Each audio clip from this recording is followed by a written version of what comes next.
But the great-great-granddaddy of wacky quantum weirdness is entanglement.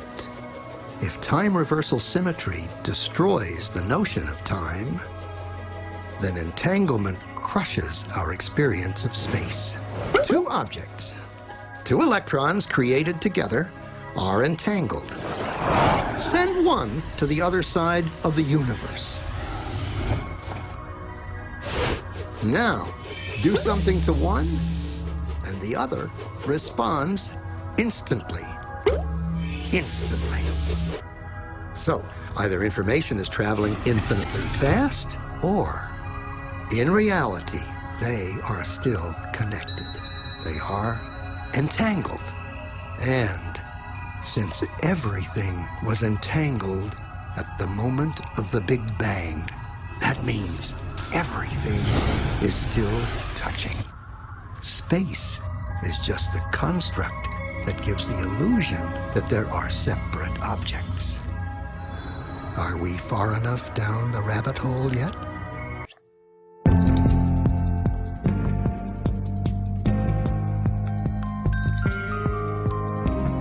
Oui, alors on est ici à l'école de physique de Genève où se réalise un des projets du pôle de photonique quantique, celui qui concerne les communications quantiques, et plus particulièrement quelque chose de fascinant qui s'appelle la téléportation quantique, qui consiste à pouvoir faire disparaître un objet d'ici pour le faire réapparaître là, et ceci sans qu'il existe entre deux. Alors ça a l'air complètement magique, et c'est effectivement un lieu où la science rejoint un peu la science-fiction. On va peut-être tout de suite quand même préciser une chose, c'est que quand je dis que l'objet disparaît là, c'est pas que la matière disparaisse, mais c'est que toute la structure de l'objet disparaît.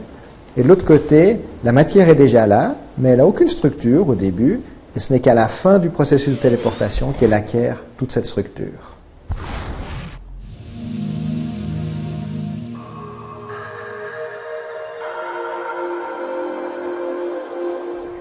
Alors, donc, l'objet passe d'un côté à l'autre sans exister entre deux. Comment est-ce possible? Par où est-ce qu'il passe? Alors, il ne passe pas dans notre espace habituel, il utilise une propriété de la physique quantique qui s'appelle l'intrication.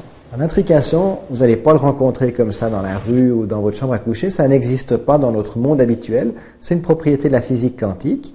C'est une propriété que peuvent avoir deux ou plusieurs particules qui, même si elles sont séparées dans l'espace, continuent à former un seul tout. Alors du moment que ça forme un seul tout, lorsqu'on agit d'un côté, c'est le tout qui réagit, donc aussi l'autre côté.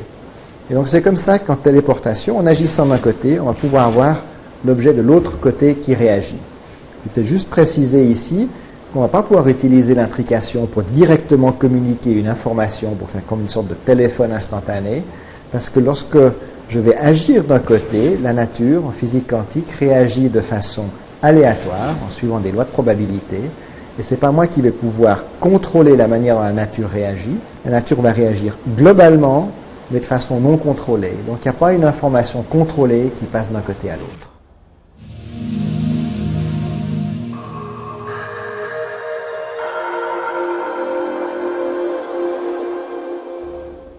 Alors, qu'est-ce qu'on a fait ici à Genève au groupe de physique appliquée? On a donc réalisé une telle expérience de téléportation. Alors, on n'a pas pu téléporter un objet au sens usuel du terme, personne ne sait faire ça. On a simplement téléporté une particule de lumière. On appelle ça un photon. Alors, pour téléporter un photon, on commence par créer deux photons intriqués. Ensuite, on les envoie à travers des fibres optiques de 2 km de long dans ce cas-là, vers deux endroits. La source, le récepteur. Une fois que l'intrication est installée, on peut enlever les fibres optiques. Maintenant, on vient avec un troisième photon dans lequel on va inscrire une structure. On fait interagir avec le photon source de ce côté-ci. Et à la fin du processus de téléportation, cette structure est portée par le photon du côté du récepteur. Et ensuite, on vérifie à l'aide d'un interféromètre qu'effectivement ce photon porte la structure exacte du photon source.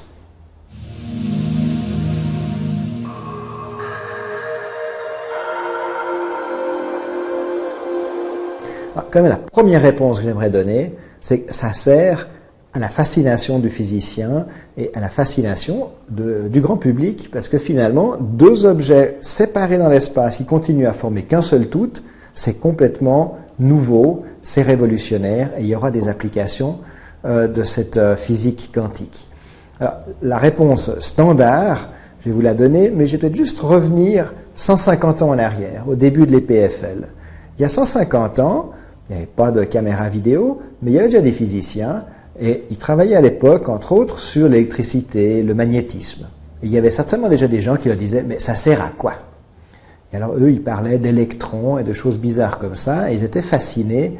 Ils disaient « oui, un jour, on pourra appuyer sur un bouton là, ça vous allumera une lumière là. » Bah, c'est complètement magique, évidemment, comme idée. Mais la réponse standard, à quoi ça sert? Ils vous auraient répondu, là, mes ancêtres du début de l'EPFL, pour le paratonnerre. Bah, c'était ça l'application à laquelle ils pouvaient penser. Alors aujourd'hui, avec l'intrication, à quoi ça sert? Ben, je dirais, ça sert à la cryptographie, ça sert à envoyer des messages secrets. Enfin, l'idée est simple, puisque vous avez ici quelque chose qui disparaît, qui réapparaît là, mettons-y un message. Ce message, comme il n'existe nulle part entre deux, évidemment, aucun espion ne pourra y avoir accès. Donc, on a ici un système de cryptographie absolument sûr.